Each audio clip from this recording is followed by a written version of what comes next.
Hey guys, welcome back to the Intertrader platform. Let me just zoom in a little bit so we can try and get all this in without squashing things up too much. Obviously, you're going to have a much broader, nicer view of what's going on. So, we talked a little bit about placing a trade directly. What about if you want to just place an order? You're scanning through like, oh, let's look at Apple. Oh, look at crude oil. Right, okay, I want to go short crude oil. Now, this is a 1 minute chart, but okay, if you're using a daily, exactly the same procedure. You're analyzing, you're saying, I want to, in fact, let's do it on a daily, shall we? We analyze this, we say, hey, you know what, this is weak. By the way, this is not a proper analysis. I'm just just guessing as to how you might approach the market and kind of going through the thought process that you'd have. So let's say, okay, it's looking pretty weak now. We've pushed down quite a lot on a daily. Let me zoom in a little bit more and go to a kind of 4 hour. Let's see what's going on a 4 hour. Right, so let's say if we pull back to this support level here, support becomes resistance and all that, 1400, we want to get short, just as an example. So there's two ways of doing that. We can either click trade and then we can toggle to order to open from that, or we can click straight to order to open and it's going to take us straight onto that tab. Probably best in this particular example, if you're trying to do limit orders, is to get used to clicking the right thing so you don't go into a market order and kind of get confused, which everybody has done. We know everyone's got stories of that, guys, right? When you've done something you haven't meant to do it, you've doubled up on a position you meant to close, all that kind of stuff. So the less decision making you can put in that sequence, the better. Right, so we decided now we're going to go short 49, so we click the sell button. And that's basically going to preload this into an example that if we were to sell, if we click buy, it's going to change the way the stop is, the limit is and stuff. So we preload it and say, listen, we want to sell and we want to sell this at 49. So we can either just hit that straight into the keypad or we can toggle it with the counter here. I'd like to front run it a bit to allow for the spread, because let's say the spread is going to straddle at 49, but I want to get short a little bit earlier, so I'm going to kind of put it here at 96, say. So 4896, that will be around here. How much do I want to do? I'm going to say let's do 5 CFDs on this. We're in dollars, so let's see what that does. Now, the good thing about this ticket is it's going to show me exactly how much I've got at risk. I can now use this and say how much stop do I want to do. Obviously 10 ticks is going to be way too tight, but let's say now I want to go, I want to give myself maybe like 100, 130, just above that resistance level there, say. So at 5042.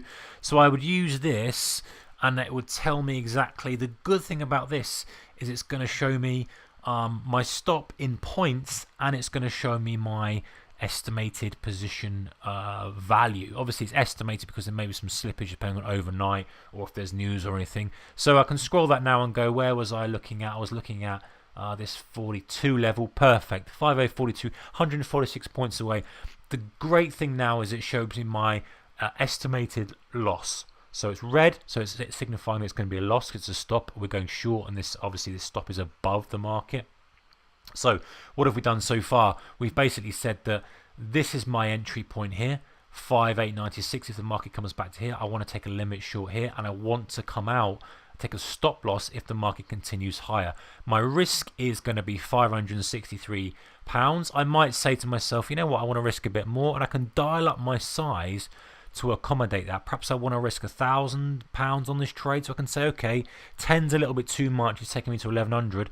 9's okay, it's within, you know, £15. I'm happy with that. So that's my position size, that's my total risk on the trade. Right, where do I want to take my profit?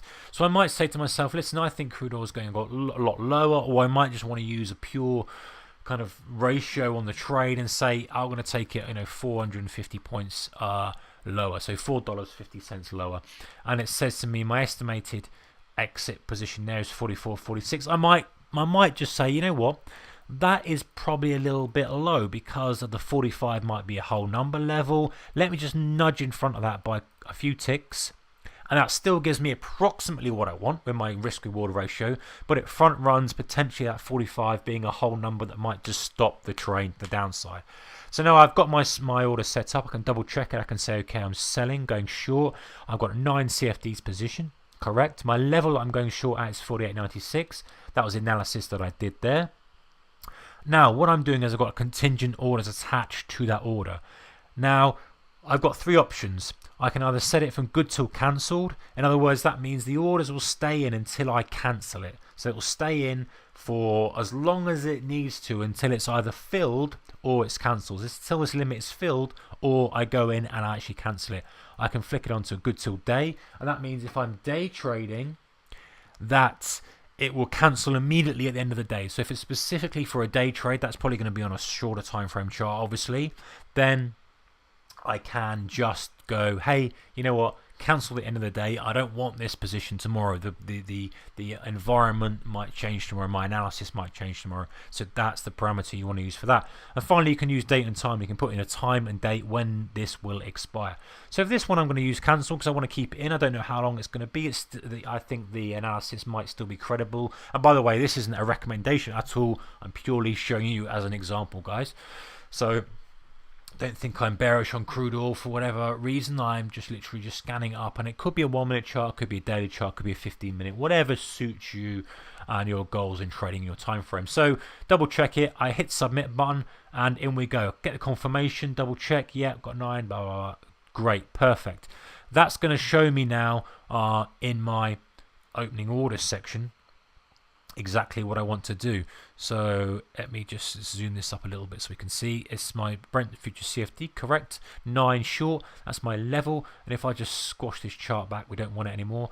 It'll show me my level, and it's going to show me everything that I need to do, because I can edit the order, open it up, and it show me all the contingent orders, all the stop, all the limit. I might now say, hey, you know what? I want to be a little bit broader in my stop, bring it up a little bit, risk a little bit more on the trade. Submit. It's going to change the order, change the stop, change the everything that I've changed with it. I might want to change the size. I might want to not want to risk so much. A good example is what you might want to do is you might want to say, listen, I want to broaden the stop up a bit, but I still want to only risk that £1,000 on this trade. So I'm going to go down now and go, okay, that's more like it. 9 was a little bit too much, you see. My maximum risk there was 1147. Let me dial it down to 8, or still above it. Okay, what do I want to do? And that's close enough for me. £1,000 risk, give or take a few quid. Fine, I can submit it and go straight in. That changes it perfectly. And obviously, if I want to cancel it, double click it, cancel the order. It's cancelled, goes away from my blotter completely. So really nice kind of intuitive way of doing it. So you can plan your trade out. You can decide, you know, you can open up your chart, decide where you want to go short or where you want to go long, what your risk is on that. You can decide whether you want to do it on a monetary basis and then adjust your position size to suit, which is normally the best way of doing it. You can decide a points basis. So if you purely want to, if you purely know the risk, for example, on that little idea we had there was your stop. You might say, listen, I don't know where it's going to go, but I still want to use a kind of good risk reward. You can then just plug that straight in, or you can plug in a definite level. It's got the flexibility. It's good from that perspective that you can do exactly what you want to do with it. So that's putting in limit orders, that's putting in contingent orders, and that's how you work it in the Intertrader platform.